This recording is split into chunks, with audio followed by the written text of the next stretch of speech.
BoLS fans, AdamHarry back in with a quick BoLS overview. Today we're going to be going over the new Force and Destiny supplement. This is Endless Vigil. This is a source book for Sentinels. So if you are playing Sentinel in your Star Wars RPG campaign or are interested in playing one, this book is for you.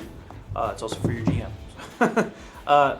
Basically in this book it's got some really great stuff in there for Sentinels. Again, the Sentinels are Jedi who are more of the vigilante, crime-fighting, kind of Batman-ish, but also maybe more reserved. You know, they're not quite as galvan as some of the other ones, but they are very law and order type Jedi. But in this book, it will include some expanded character options. There's more motivations, more moralities. There's a couple more species, which is nice, and some cool new specializations. You can also get the new signature abilities and a couple of new force powers. One of them in particular allows you to manipulate mechanical devices at a molecular level, which can be very interesting. There's going to be new weapons, new armor, new gear, vehicles, new starships, which I'm pretty excited to show you guys off there. And then there's also some cool new lightsaber tricks and a couple of interesting things as far as pod racers go too. There's also some expanded GM stuff for urban adventures into how to integrate a Sentinel into your game. So let's go ahead and jump on in. I'm not going to show everything off, but I do want to go through quite a few things. First off, awesome artwork. There's the big, basically Tatooine desert. Endless Vigil with the Star Wars scroll. Gotta have that. Here's the table of contents, and again, it's pretty short, relatively to like a core book, but it's got a lot of info in there. This is about 100 pages or so.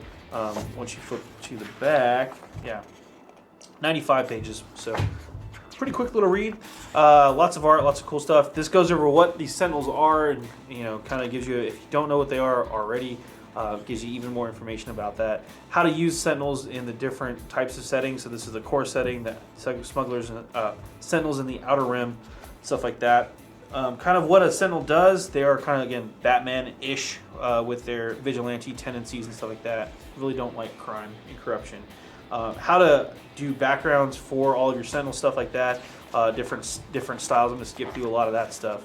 The moralities is new. Again, FFG does love the tables, the morality tables. So you can roll up if you want to randomize your emotional strength and emotional weaknesses. You can do that, or you can pick them. Well, no, whatever. There's new species, which is always cool. So we've got the new Gan, the Mun, and I'm going to butcher this one, but I think it's Pantoran, which the blue skin guys look familiar. So, and then the Mun, which again debuted I think in episode 1, and then the Gan, which have crazy mouth breathing things. So, but it goes over all those different species, Pantoran. So. Blue skin. Interesting. Moving on, got the Investigator. These are the new kind of subclasses for Sentinels. Here's the Investigator. We've got the Racer, if you want to do pod racing, which we'll get to here in a second.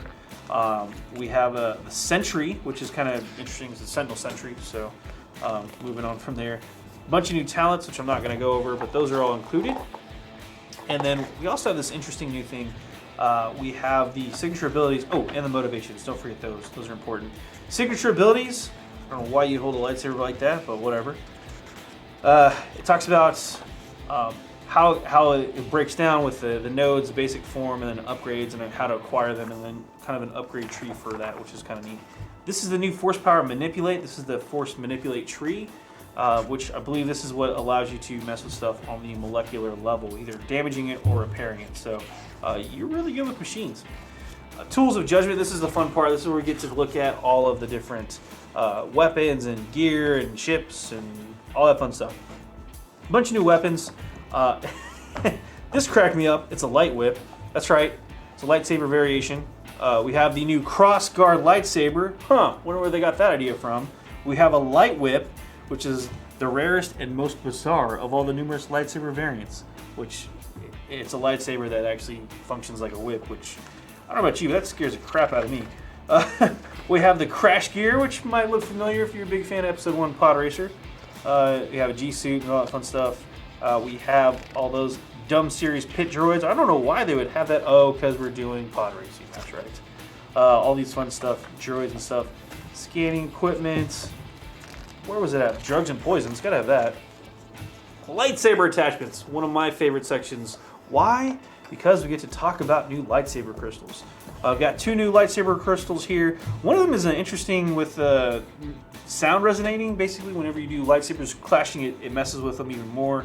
And then the Ghostfire crystal. Those are 2 new types of kyber crystals, which are used in the manufacture of lightsabers. If you don't know what I'm talking about, you should go check that out. It's pretty good stuff. Then we get into pod racers and pod racing, which, let me back up 1 second. If you ever want a pistol hilt on your lightsaber too, yeah, that's an option. Thank you, Rebels. Yeah, and then we're getting to pod racers. The nature of a pod racer, yeah. And then we, if you played the pod racer game back in the day, you're gonna recognize a lot of these. If you were a big fan of the pod racing scene in Phantom Menace, this book is for you. It's got all your favorite ships named out, pretty cool. I'm going to skip ahead a little bit because I want to get to the new starships. The reason I want to jump to the new starships because even if you're not a fan of the RPG, it's going to throw a couple hints and a couple curveballs at you as to what could be in store in the future. So we have a new starship here. This is the Cygnus Spaceworks ETA class shuttle. Oh, interesting. Then we also have a couple of the jump speeder.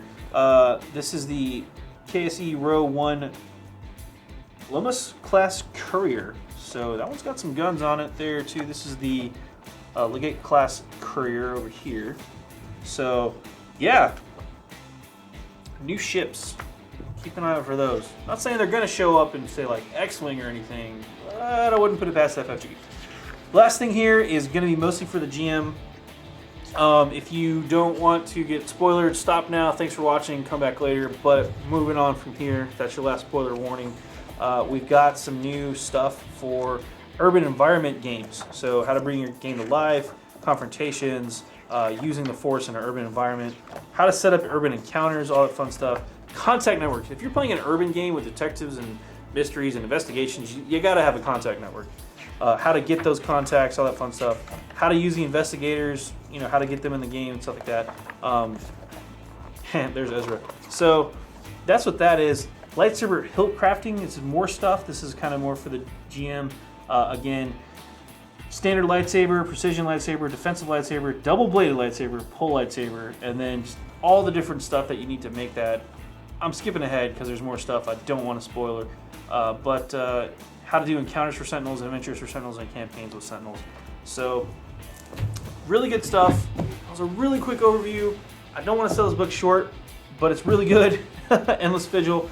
If you are playing a Sentinel, if you want access to some cool new lightsaber tricks, if you want to pod race, if you want to manipulate stuff using the Force on a molecular level, check out this book for Force and Destiny. Woo! I'm pretty excited. I don't know if you can tell, I'm talking 20 miles an hour here, or 90, I don't know. Anyway, I'm AdamHarry from Bell of Lost Souls signing off. Woo! Have a good one.